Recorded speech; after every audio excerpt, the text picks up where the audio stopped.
Hey everybody, I'm Alex Big Blue, and this is Ask Alex, the show where you ask the questions and I give the answers. So let's get right to the first one. The Gray Man asks, which personal achievement of yours has made you the most proud? I thought about that one for a little bit, and I'm going to have to go with the fact that I read the entire King James Version Bible because for a few reasons, one of which, it's by far easily the biggest book I've ever read in my life. Which by the way, I read for a couple of years, kind of a little bit at a time because I do have ADHD, so it takes me a while to read a bunch at a time. But yeah, nonetheless, for that reason, it's easily the biggest book I ever read for sure. And also, besides that, I am a Christian, so it means a lot to me, anyways. And I wanted to read it all to start studying it even more, which I've studied and read it before, of course. But that was the first time. It's been probably about 5 years ago that I read the whole thing straight through. And yeah, it was really cool. It meant a lot to me. And like I said, also the fact that it's a really big book is just really cool that I read one that big as well. 64-page special asks, which non MCU, non Spider Man also movie is your favorite of all the Marvel movies? So besides MCU ones, besides Spider Man ones, which ones is your favorite? I think my first one would have to be, because keep in mind this one wasn't in the MCU at the time, even though the character is now, I guess. I would have to go with Deadpool, the first one. I think that movie was perfect for the character of Deadpool, and I also think it's just about a perfect movie, to be honest with you. It's way up on the all-time list of my favorite superhero movies, anyways. But yeah, that first one's just great. The comedy, the music choice, of course, with the Juice Newton song is is perfect mixed in those scenes.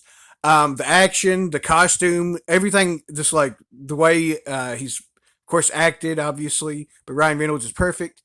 And yeah, just everything about the movie was great, honestly. And I'll go ahead and give you a few more other options too. Beside or after that, some of my other choices next. The next one overall after that would probably be X Men First Class, because I think of all the X Men movies, that's my favorite one so far. A lot of them have been really good, but I really like that one a lot. I feel like it really captures what it means to be an X Men, or to be a mutant, I mean, but also to be a member of the X Men. And I also think it's the perfect origin and kind of character building for Charles Xavier and also Magneto. And besides that, I just like the cast of mutants it has as well, especially without using all the heavy hitters like they usually do. So yeah, I think that movie was great. And one more I'll go ahead and throw in would be the original Ghost Rider movie with Nicolas Cage. Now I hated the second one. I thought it was just completely different. But the first one I actually like a lot. I think it was a pretty good rendition, especially for the time, of Johnny Blaze and of Ghost Rider as a character. And I thought it was a really cool and fun movie, honestly. I liked it quite a bit. I think they did some interesting stuff with his story on that. And even though Blackheart could have looked probably cooler, I still think that was a pretty interesting way they portrayed him as well, especially towards the end when well, I won't spoil it, but when when he does a certain thing, it looks even more kind of creepy looking. That was really awesome. But yeah, I like that movie a lot, so definitely that one too. Matilda Gothica asks, which comics would you not sell if you really had to sell some to make money? It's not exactly what you said, but it's basically what it was. So, if I was going to have to sell some comics, and I was going to definitely save some though, where it wasn't going to get sold. Some of the ones I'd for sure save that I wouldn't sell would be uh, the Lethal Protector #1 of Venom, and it would be any of the Sleepwalker books from that series, from that original series, because I love that series anyways, and it's not as common to find as some of the other ones either. Also, I wouldn't probably get rid of any of the Darkhawk ones because I like that one quite a bit, and I'm pretty close to finishing that one. So I definitely want to hold on to those two series if I was, going to save a couple of the non-obvious maybe ones. And any keys that I found, even if they're not huge ones that I found for cheap, that was like just some of my best finds. Like for example, Harbinger #1. That was one of the bigger ones I found for I think $1. Just Your Average Geeks asks, what is your favorite James Bond film if you have one? Well, my answer for that is the only one that I've seen. Just for some reason, I've only seen one so far, which was Skyfall. And I did like it quite a bit, though. I mean, it was decent enough, anyways, without ever having watched any of the other ones. So yeah, it would be Skyfall, and I did like it. Like I said, also I love the Adele song. The Skyfall theme is really great as well. But yeah, it's like I said, I thought it was a pretty good movie. I enjoyed it. and I definitely would be into watching more of them, but just haven't yet. Dave also asks, what's your favorite non-comic book and non-manga novel? Which are two Shivers books. The Animal Rebellion is probably my favorite one of the two. If I had to pick, it was about a bunch of animals that turns evil basically and comes after the kids on the farm. So yeah, I always thought that was pretty cool and really scary as a little kid too. Also, I like the cover with the creepy looking glowing eyes of all the animals there, and behind that dead person's set there, like just blood and a foot sticking out. But also, I liked as the second one was Terror on Troll Mountain. That one was really good as well. But yeah, basically Shivers, for anybody who didn't already know, was basically like Goosebumps, but I believe they may have been cheaper. But either way, there's just a different series. It's like Goosebumps. And yeah, that's the two that I have to pick, and I did like them anyway, so that works. Cup of Comics asks, which superhero team would you join if you could and why? So originally I was going to say X-Men, but then I thought about the fact that they have tons of people there that can read your mind at any point, and I thought that would be kind of unnerving after thinking about that. And also, besides that, there's also giant sentinels crashing through the school at any moment, pretty much. Or some other unbelievably horrific villain that's unbelievably powerful seems to always show up extremely commonly.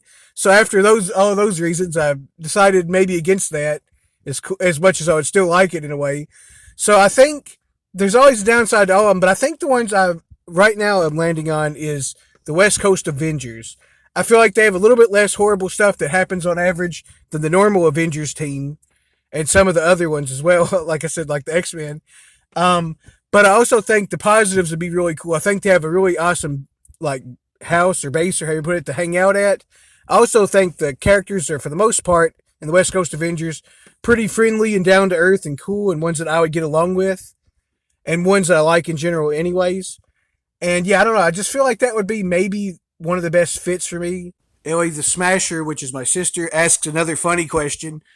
She asks if I had to jump off one of the roller coasters that I've rode personally before, which one would I choose?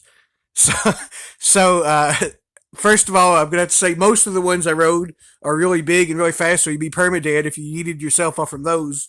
So I'm not gonna choose any of the crazy big ones, of course. So it left me with a few options, but the one I'm gonna go with is the Howler from Holiday World, because I believe it said it gets up to a maximum 13 feet, which is still a pretty big fall if you jump to that part. But most of the track I don't think is that big, and also uh, it's not that fast of a ride or does anything crazy, so I think you probably survive that.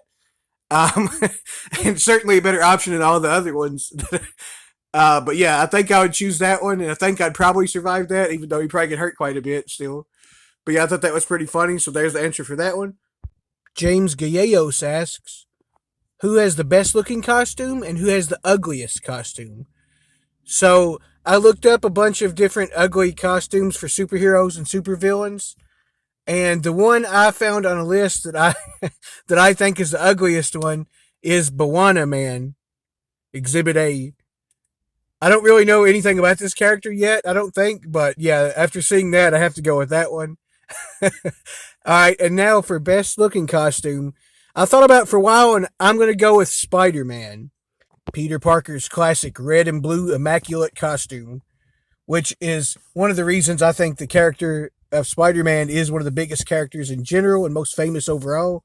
Definitely up there among any of them, and certainly Marvel's most famous one.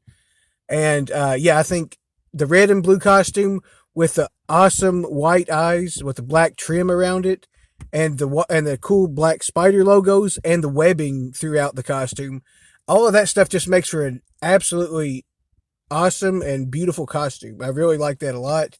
He definitely has the best one if I just have to pick one.